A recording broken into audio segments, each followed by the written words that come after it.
कोणत्याही कामात यशप्राप्ती होण्यासाठी, विजय प्राप्त करून घेण्यासाठी काही उपाय आहे का, असा प्रश्न आपल्याला नेहमी पडत असतो। असाच प्रश्न समर्थ रामदासांच्या काळात काही शिपाई लोकांना पडला होता।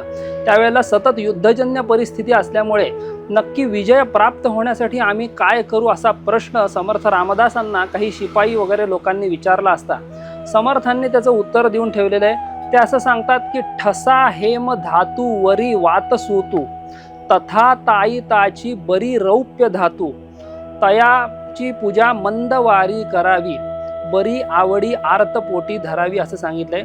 समर्थ रामदास स्वामी असं सांगतात की सोन्याच्या किंवा चांदीच्या ताईतावरती मारुती रायाची प्रतिमा करून घ्यावी, म्हणजे ताईतावर मारुतीचं चित्र असावं आणि त्या ताईताची पूजा दर मंदवारी म्हणजे शनिवारी आपण करावी आणि तो जो ताईत आहे तो आपल्या गळ्यामध्ये किंवा दंडामध्ये बांधावा, जेणेकरून आपल्याला निश्चित विजय प्राप्त होतो, असं समर्थ रामदासांचं साक्षात वचन आलेलं आहे।